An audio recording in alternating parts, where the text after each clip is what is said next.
The night I realized my life had been quietly breaking apart wasn't loud or dramatic. There was no shouting, no shattered glass, no final goodbye slammed against a door. It was quieter than that. It was the kind of silence that creeps into your chest and settles there, making it hard to breathe. I stood on my front porch in a small neighborhood in Ohio, holding a cup of cold coffee I didn't remember making, staring at the faint light in my living room window. Inside, Rachel sat on the couch, her face glowing blue from her phone, her eyes somewhere far away from me. That was the moment it hit me, not suddenly, but like a truth that had been knocking for months. She didn't love me anymore.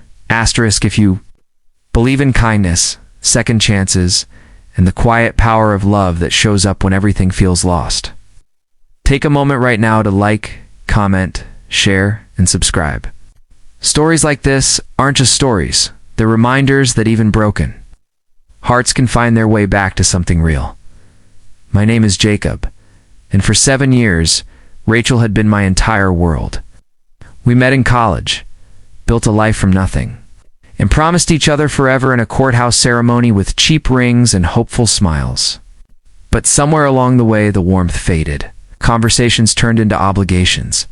Laughter became rare. Even our arguments felt tired, like echoes of something that used to matter more. Asterisk, I kept telling myself it was just a phase. Work stress. Bills, life. That's what people said relationships went through. But deep down, I knew the difference between struggling together and slowly drifting apart. Rachel had stopped looking at me the way she used to. The spark in her eyes when I walked into a room had dimmed into polite acknowledgement. I was still there, but I wasn't seen. That's when Clara came into the picture. Clara lived next door. She had moved in about 6 months earlier. A quiet woman with soft brown hair, always tied in a loose bun, and eyes that seemed to notice everything. We didn't talk much at first, just small nods, the occasional good morning, and polite smiles.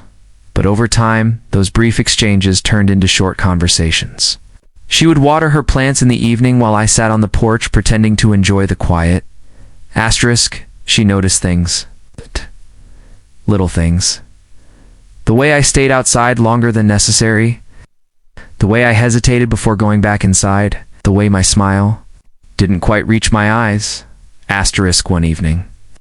As the sun dipped low and painted the sky in soft orange and purple, Clara spoke words that would change everything. Asterisk, she doesn't love you, she said. Asterisk, there was no accusation in her voice, no judgment. Just quiet certainty. Asterisk, I remember turning toward her slowly, my heart tightening in my chest. It wasn't anger I felt. It wasn't even shock. It was recognition. Like hearing someone say out loud what you've been too afraid to admit. Asterisk, I looked at her, really looked at her for the first time. Her expression was calm, but there was something deeper. There's something that felt like understanding, maybe even pain. Asterisk, and before I could stop myself, before I could think about how it sounded, the words slipped out. Asterisk, do you? The moment hung between us, fragile and heavy. Clara didn't answer right away.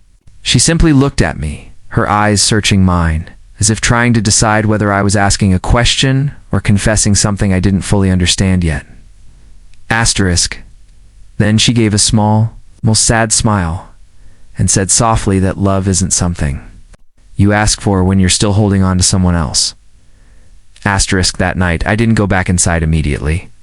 I sat on the porch long after Clara had gone in, replaying her words over and over in my mind.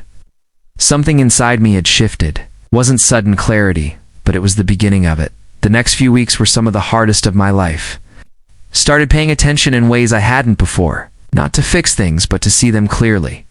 Rachel came home late more often. She stopped asking about my day. When I spoke, she listened just enough to respond, but never enough to truly hear me. We shared a house, but not a life. Asterisk, one night, I tried to talk to her. Not to argue, not to accuse, just to understand. But even that felt like reaching through fog. She said she was tired. She said she didn't know what she wanted anymore. She said maybe we had changed, and the worst part was, she wasn't wrong. Letting go wasn't a single decision. It was a slow unraveling. A quiet acceptance that love, no matter how deeply it once lived, doesn't always stay. Asterisk, when Rachel finally moved out, it didn't feel like a dramatic ending. There were no tears, no begging, just a heavy stillness as she packed her things and left behind a house that suddenly felt too big and too empty. Asterisk, that first night alone was unbearable. Asterisk, I sat on the same couch where we used to laugh, staring at the blank wall where her photos had been. The silence was louder than anything I had ever heard. I didn't know who I was without her, didn't know how to start over. And then there was a knock on the door. Clara stood there, holding 2 cups of coffee. She didn't say anything. At first, she just handed me one and sat down beside me, as if she understood that words weren't always necessary. Asterisk, we didn't talk about Rachel that night. We talked about everything else. Childhood memories, favorite movies, dreams we had, forgotten we once had. For the first time in months, I felt something shift inside me, not pain leaving, but something new beginning to take its place. Asterisk, days turned into weeks, and weeks into months. Asterisk, Clara became a constant in my life. It's not in a way that replaced what I had lost, but in a way that helped me rediscover who I was without it. She had a way of making ordinary moments feel meaningful. A walk to the corner store turned into a conversation about life. A quiet evening on the porch became a space where I could finally breathe. Asterisk.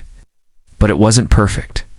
Asterisk, I struggled with guilt, with doubt, with the fear that I was simply filling a void instead of truly moving forward. There were nights I pulled away, afraid of what I was feeling, afraid of hurting her the way I had been hurt. Asterisk, Clara never pushed. She never demanded anything from me. She just stayed steady, patient, present. Asterisk, one evening, nearly a year after Rachel had left, I found myself standing on that same porch again, but everything felt different. The air was lighter. The silence no longer felt suffocating. Asterisk, Clara stood beside me, her shoulder brushing mine. Asterisk, I think I'm ready, I said quietly. Asterisk, she turned to me, her expression gentle but cautious. Ready for what? Asterisk, I took a deep breath, my heart racing, in a way that felt both terrifying and right. Asterisk, ready to stop looking back. Ready to stop being afraid of what comes next. Asterisk, there was a long pause, and then I looked at her, really looked at her, just like I had that first night, but this time I understood what I was seeing. Asterisk, I don't want to ask this because I'm lonely, I continued. And I don't want to say it because I'm trying to replace something I lost. I'm saying it because somewhere along the way, you became the person I looked for in every room. Her eyes softened, and for the first time, I saw something in them that mirrored what I felt. Not urgency, not desperation, but something steady, something real. I love you, I said. This time, there was no hesitation in her response. Asterisk, and it wasn't grand or dramatic. It wasn't a moment pulled from a movie. It was quiet, honest, certain. Asterisk, the kind of love that doesn't need to shout to be heard. Asterisk, if this story has touched your heart. If you've ever lost something you thought you couldn't live without, and found something even more meaningful in its place, take a moment to like, share, and comment. Your support helps stories like this reach people who might need them the most.